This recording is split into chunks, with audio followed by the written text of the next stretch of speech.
this came to me the other day. Caitlin Clark and the Olympics. You know, Caitlin Clark comes out of college and boom, it's a massive deal. It's a huge deal. It's such a deal that we keep talking about it and we never run out of content because there's a lot there. She's become the most popular woman athlete, I would argue, in the world. And the Olympics hit. What a perfect time to grow basketball. What a perfect time to grow women's basketball. Think about it. If Caitlin Clark had come out last year or next year, people would have said, oh, man, it's just too damn bad she didn't come out in an Olympic year. Wouldn't that have been perfect? And everybody would have nodded their head. Remember, women are always yelling at us. Look at us. Our sport's great. Grow our game. Blah, blah, blah, blah, blah. And it hit perfect. The perfect storm hit like a ton of bricks. It hit so hard. Caitlin Clark on TV, biggest ratings ever in college women's basketball, gets to the WNBA, hadn't been a million viewer game since '08, 14 of them under Caitlin Clark's tutelage, regime, whatever you want to call it, with the Indiana Fever. And now, what? The Olympics, a chance to grow the game internationally? Well, the little 90s rap girl dresses like Kid and Play, Dawn Staley and her little group of angry, pissed-off lesbians didn't see that as an opportunity. They saw their pettiness dominate, and they kept Caitlin Clark off the Olympic team. Fast forward to the Olympics. All right, women's basketball, grow the game. Did you know that of all the games of the Paris Olympics in women's basketball, the United States versus Japan's women's game drew the fewest amount of spectators? How about that? The fewest. I'd say the most. I mean, some games have gone as many as 20,000 filling an arena. The United States did 13. I'm sure there are other factors until I saw the interviews post-game where basically every angry old lesbian on that team had an answer for the little straight white girl. Did you enjoy playing against Caitlin Clark? Do you wish you were on Caitlin Clark's team? And guess what? I give the women of USA basketball credit. They held it together pretty good. They didn't explode. They didn't lose their mind. They didn't do the stupid stuff that Cheryl Reeve, the coach, said, this is more than one player. See, guys in the NBA would never do that. Guys in the NBA would battle and fight, and we talked to Michael Thompson about it, Clay's dad, when he was in the league and Magic and Bird came to like, yeah, we wanted to kick their ass. They were new guys, but we also understood, wait a second. And this is how dumb the old guard of the WNBA is. They're so stupid, they had the golden goose with the golden opportunity hitting at just the right time, and they neglected it. And now, well, they're back to where they've always been. Team USA's decision to keep Clark off the Olympic roster created a scenario in which fans, specifically new women's hoops fans, brought into the sport by Clark, would check out and not pay close attention to the America's efforts in Paris. Now, in America's defense, they are a bit victims of their own success. I mean, they've won every gold medal. I mean, they're playing against the Japanese and the French, for crying out loud. What the hell is that? Based on the attendance numbers through, well, the opening handful of games at the games, that's exactly what's happening. People are saying, screw you. While scheduling wasn't on Team USA's side for its opener against Japan, it's safe to assume that if Clark was a member of the American squad, the team would draw the largest crowd at the women's basketball tournament each time it took the floor. I don't think it's safe to assume. I'm not going to say it's a fact because you can't say it's a fact, but I'm going to say it's pretty damn close to a fact, Jack. It is. It's pretty damn close because all the other metrics fall in line. Largest attendance in the history of the WNBA, largest TV audiences, largest away crowd. You know what I'm saying. So let's take a look at the actual attendance numbers. Let's get a look-see here at the brilliance of that idiot Dawn Staley, Cheryl Reeve, and others. Serbia versus Puerto Rico, the next lowest. 27,000 people went to see Spain versus China. Now, that's not France. Remember, the home country is the French. 20,000 people went to see the French. 20,000 went to see Germany, Belgium. 24,000 went to see Nigeria, Australia, Serbia, Puerto Rico. 15,000, even they outdrew the United States. Man, the Spain-China game, off the chain. Yo. Now, you say to me, well, there's other factors. Yeah, there's other factors. The American women are wholly unlikable.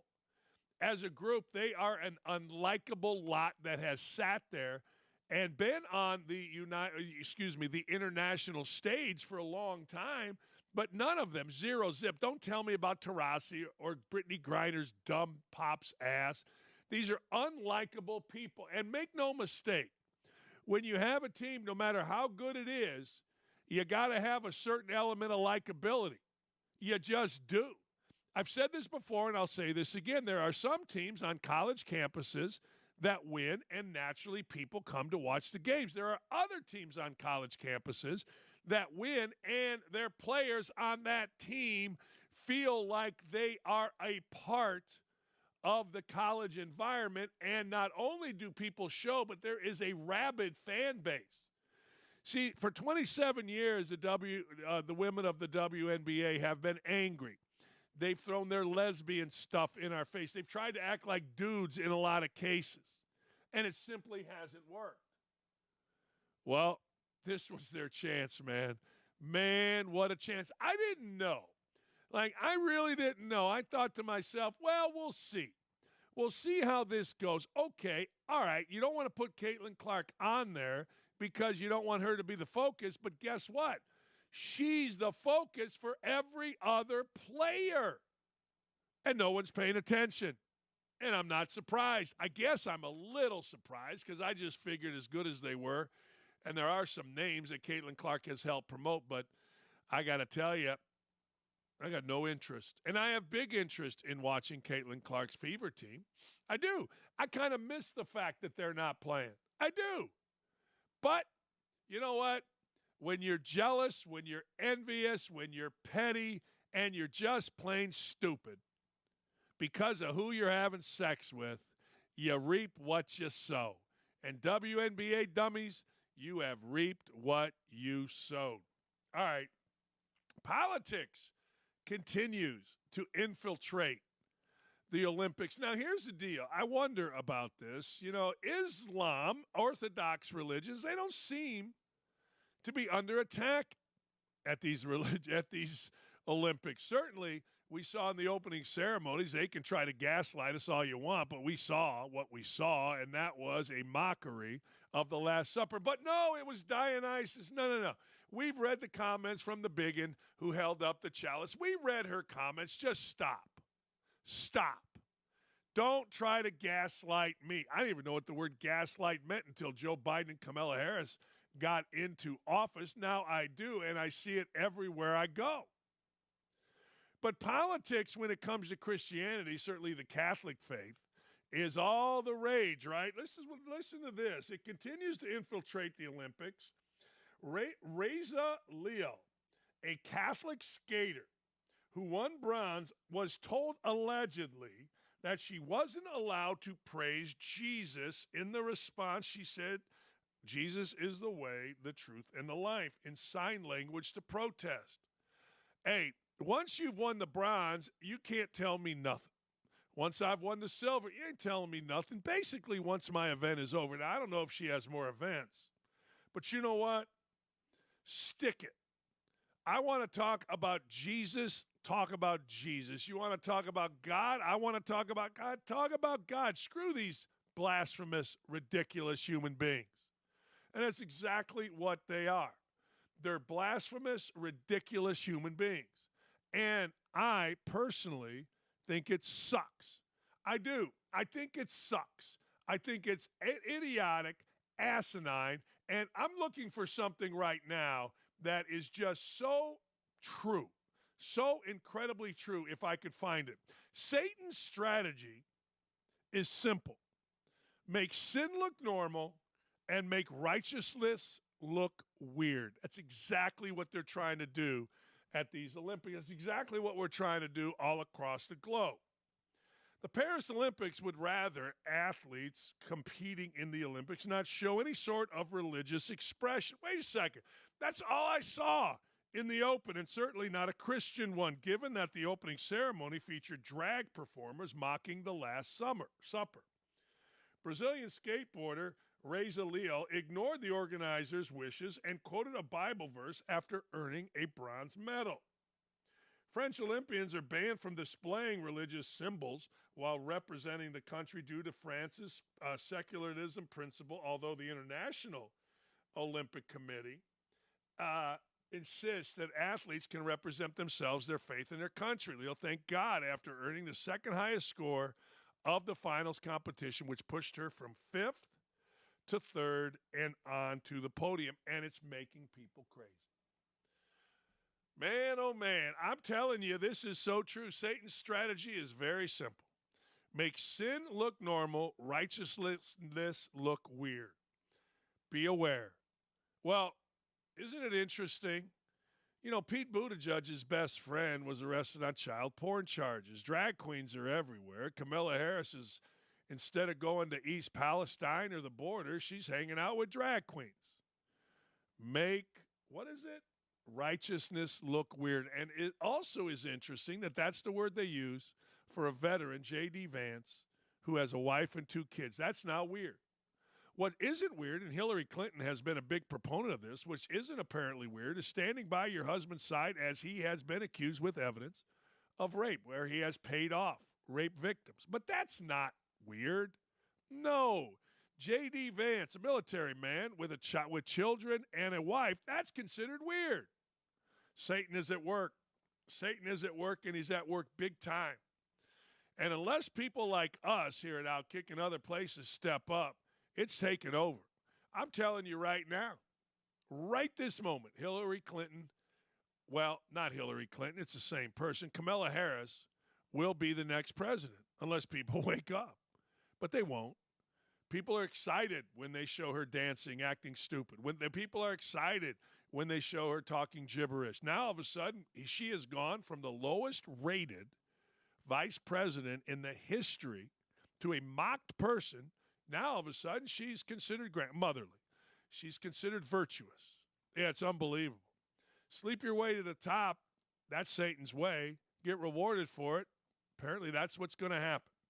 But boy, oh boy, even in the Olympics, you can't just say God. What if you said Allah? I don't know. Guess you can do it. I don't know. Nobody seemed to have a problem with any of that. Just Christianity. Satan's at work, and we're falling right for it. Former President Donald Trump, he weighed in on the opening ceremonies in France. What do you think he's going to say? Here's what Donald Trump had to say. Have you watched any of the Olympics? I thought that the opening ceremony was a disgrace, actually. I thought it was a disgrace. The mocking of the Last Supper. I thought it was Catholics and Christians across the globe are outraged. I mean, they can do certain things. I thought it was terrible. Can you say at the next Olympics, if you're present, you'll have enough influence on the organizers that we won't be, insulting Christians? We won't be having a Last Supper as portrayed the way they portrayed it the other night. I just think, look, I'm for everybody.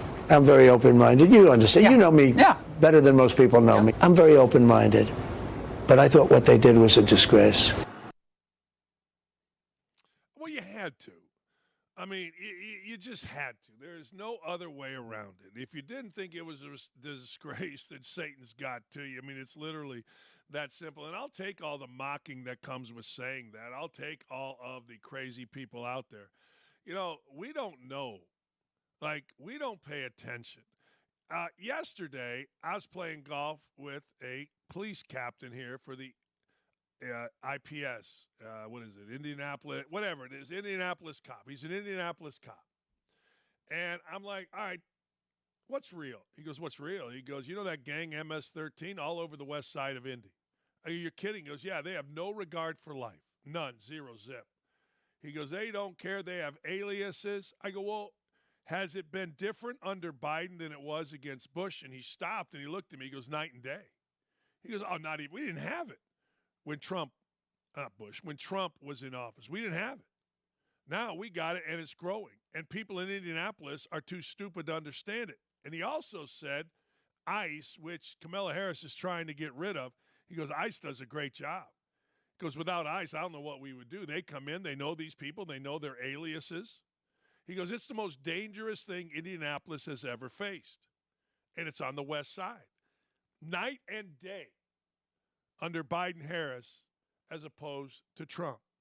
And that's the thing. You know, we're so afraid to say, yeah, it's the last summer. We hear excuses. I'm glad Trump said what he said, and I hope he doesn't stop. I don't think he's going to win anymore. I don't.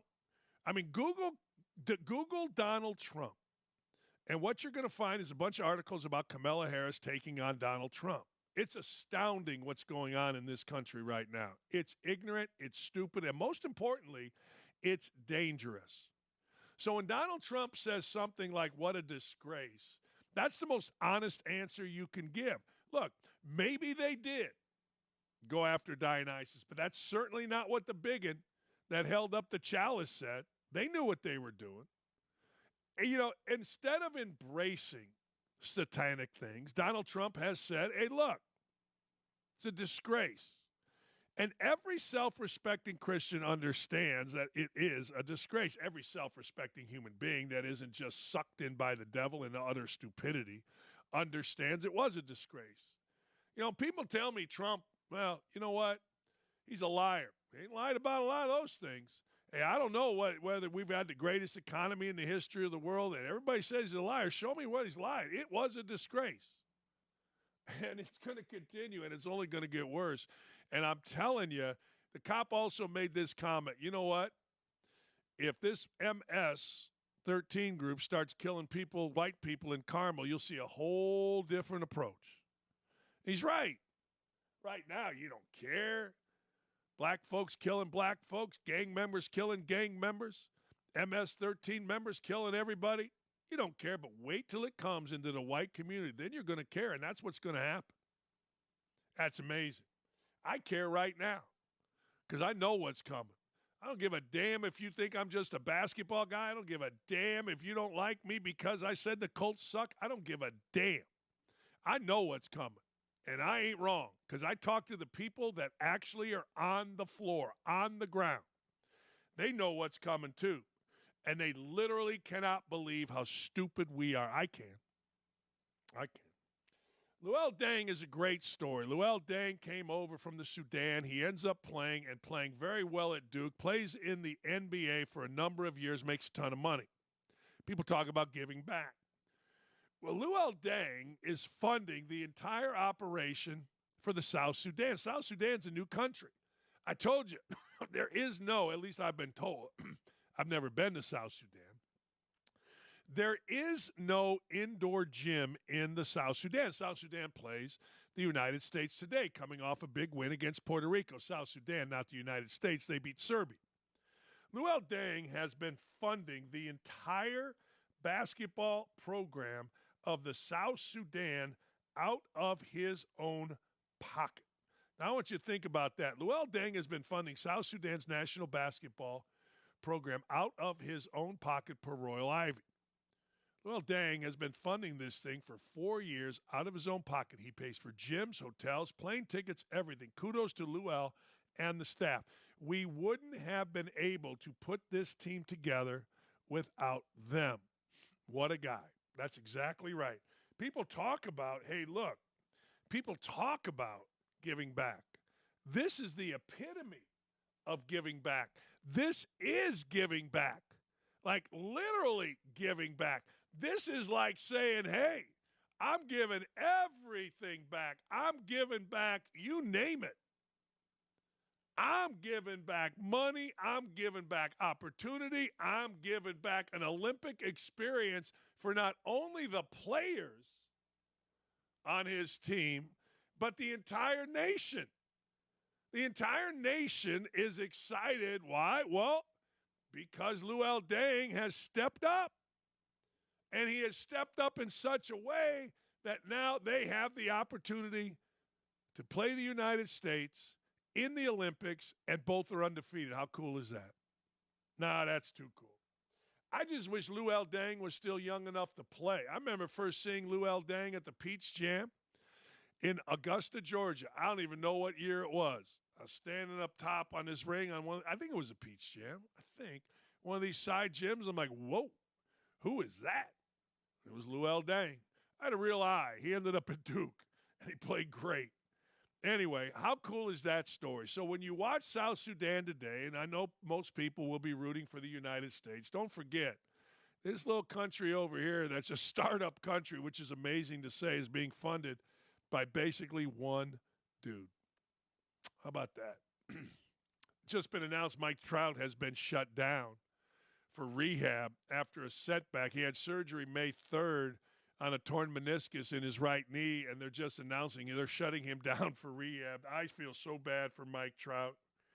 I really do. The torn meniscus, a fracture, rib cage, strained calf, foot surgery, wrist inflammation, torn thumb ligament, 39 games, 122 games, 1940. I mean, it's unbelievable how many games Mike Trout has missed. And it's sad, frankly. It's very, very sad. Here's one of the great players, if not the greatest players of this generation, and he can't get on the field and he can't stay healthy.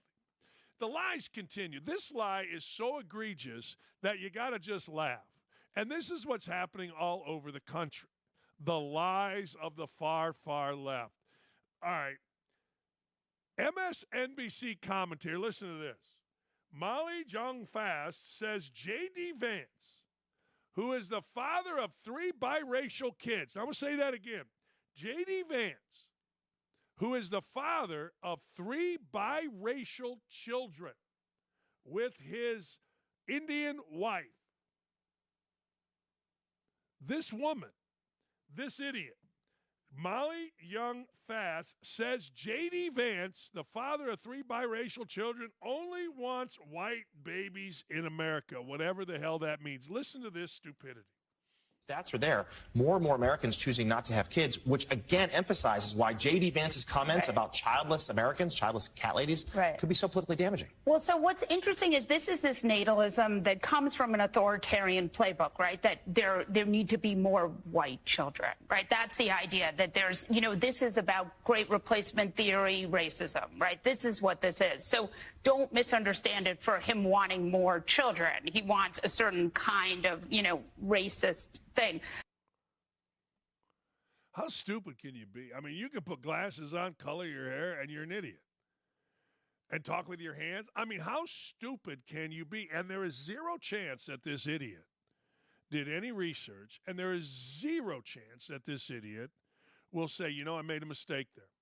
Zero chance. But this is what you're facing. See, what you're facing is throw it out there. People believe it. That's exactly what we are facing in this election. Just say stupid stuff.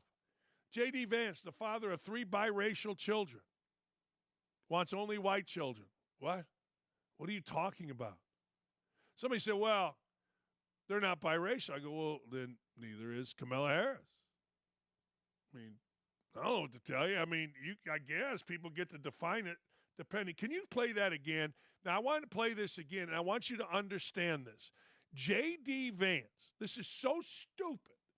J.D. Vance, the father of 3 biracial children, is being accused of only wanting white children. Here it is.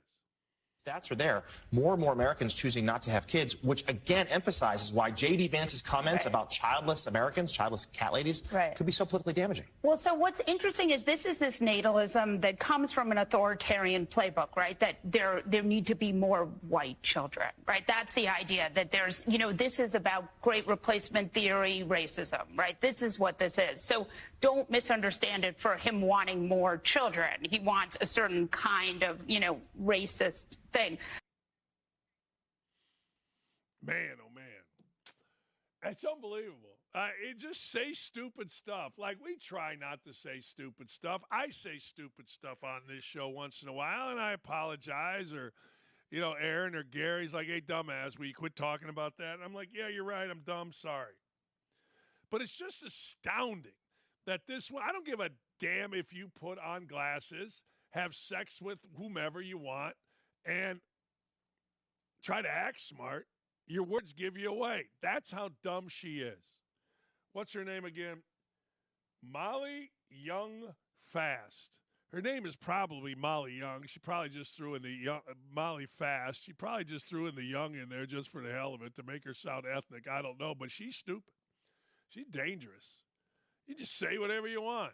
Hey, I got hair. No, really, I got hair. Speaking of saying whatever you want, the summer of Davante Adams talking ish continues. Somehow, someway, this clown, the latest in a long line of dumbass wide receivers, who is probably trying to get on Amazon with the oft-arrested Richard Sherman and others, well, this time he's got the Commanders in his crosshairs for no reason. Here's what he had to say. The Washington football team, they obviously just miserable. They obviously just miserable. Because the stadium's horrible, the city not great at all. I'm probably going to get someone at my front door after this, but that's just how I feel. Well, good, Davante. Great. Good for you. Thank God for you. The Olympic broadcasting chief warns camera operators to avoid sexist framing of female athletes. Now, this is a real thing. You know, one of my Knicks told me, yeah, you can't enforce this. Oh, absolutely you can. I didn't want to argue with him because I was getting ready to go golfing. 100% you can. This is a real thing. This is a smart thing. Like, I was in the camera meetings on our Tuesday night shows, and guys, the director, Scott Johnson, be like, all right, fellas, ladies, let's be sure that we put our cameras in a spot where it doesn't get anybody in any trouble, meaning don't focus on a woman's breasts or don't show on somebody's ass. Absolutely. This 1,000% is not new. Now, we've all seen the video that circulated from 2023. We've all seen it where the cameraman was low and he was showing the asses of, a bunch of not Olympics. It was some kind of world champion runners. That is the exact video that every director does not want. And they tell the cameraman, these aren't guys that are in their 20s doing this for a first time. If you're a cameraman at the Olympics, you've been doing this for a long, long, long time. And this is a real thing. Unfortunately, in some events, women, are still being filmed in a way that you can identify that stereotypes and sexism remains. Well, of course it does. What, you think it's gone because you guys bitch about it? Stereotypes are always going to be here. Sexism both ways. Hey, look, when you look like this, I get sexist comments every day at me. I'm sorry. I do. Even from the way which some camera operators are framing differently men and women athletes. This woman named Exaro said via AFP, women athletes are not there because they are more attractive or sexy or whatever. They are there because they are elite athletes. That is very true. Exaros pinned the issue on the unconscious bias for men and TV heads who tend to perform more close-up of women than men. Oh, this has been going on forever. I mean, make no mistake, Brent Musburger famously with Jen Sturger got in trouble when she was a co-ed at Florida State. I think she was a co-ed, and she was wearing a very revealing outfit, and I don't know what he said, but it got him in trouble. Remember when A.J. McCarron's girlfriend, I think her name was Catherine Webb, was there, and, Musburger again made a comment that, of course, everybody lost their mind on. You're not allowed to comment on the beauty of a woman or a man. And there is an unconscious bias. There's no question. That's why my friend, the director, had to tell the cameramen and women, look, be careful. Because there are some places, and this could be sexist, I don't care. There are some places where everybody knows that cheerleaders are hot as hell, Kentucky being one of them. Everybody knows the dance team. Everybody knows that people come dressed in a certain way. So you got to make sure that you don't. And the unconscious bias is absolutely right. It is. In the early days of the Paris Olympics, Eurosport was forced to make a change to one of its broadcasting team after Bob Ballard made a comment about the Australian women's swim team. Well, the women are just finishing up. You know what women are like? Hanging around doing their makeup, Ballard said. Eurosport subsequently removed him from their coverage. Ballard apologized from his remark on Monday. That is idiotic. Because I'm going to tell you right now, women are fierce competitors. They don't. I mean, maybe women going to the prom do. And so do dudes. We call it in my family, hey, man, I got to put my face on. I'm like, Lee, let's go. I got to put my face on. She ain't putting her face on when she's getting ready to kick my ass in golf, which I just lost $60 to her. She ain't getting ready to put her face on when she's getting ready to kick my ass in pickleball the last 2 times I've kicked her ass. So Ballard's comments are idiotic. And I understand why you'd be like, look, this dude's too stupid to broadcast for us. No, I do. And I also understand why the producers like, yo, directors like, yo, camera dudes, don't be showing the ass, the breast. Don't be doing that. Because this is the Olympics. These are fierce athletes, regardless of what you saw in the idiotic opening ceremony with drag queens and guys with their testicles out. But that's a real deal. Nick, you were like, well, I don't know how they do that. I'm just sitting there going, look, Nick, I would love to argue with you, but I got to go golfing. I don't want to sit there and argue with it. That is a real thing, and this is not a new thing. This is just because it's the Olympics. It's an exposed thing, Nickelodeon. So there you go. Sometimes I don't feel like debating you. All I'll say is I all I said was I don't know how you can do it without making it blatantly obvious. Because if you make it blatantly obvious, then like zooming in, like quote unquote sexualizing a male athlete or a female athlete using a camera. I don't know how you can do that without making it blatantly obvious that you're like the camera angle is like on a certain part of like the male or the female body. That's all I was saying. You tell the guy you tell the guy not to. Yeah. I mean, I feel like a cameraman should have like the common sense or the wherewithal to know not to do that, don't you think? That's why they said in here, and I agree, you asked me a question, I'm going to give you an answer. That's why it says in here an unconscious bias, which is so true. There used to be a day where Arnie Harris was the director of Chicago Cubs baseball. And anybody that's old enough to remember, there were always shots of pretty women in the crowd, and Harry Carey, Steve Stone, Jack Brickhouse would make comments. And I liked him. I was a little kid. I'm like, hey, show that woman again. There's always an unconscious bias in this, and you got to tell cameramen. You know the camera view that I'm talking about. I think where the guy went low and showed the asses of these women that just got done running, and they were bent over. Now I don't know whether the cameramen just happened to be there and that was the angle, and the director said go to that camera shot. But the truth of the matter is, yeah, you don't need that. No, not in this world. You don't need that. That's also on the director too, because he can get in the cameraman's ears and be like, "Take your camera and like go to something that's a little more respectful." No, it's not on it's not on him to do that. It's not on him to do that. It's on the director to not go to that shot. It's on him to go to another shot because the director is the guy that determines what you see on TV. And he would no go to camera 3, hey camera 2, get out of there, get a better shot. You know, that's the real world of how that works in the truck.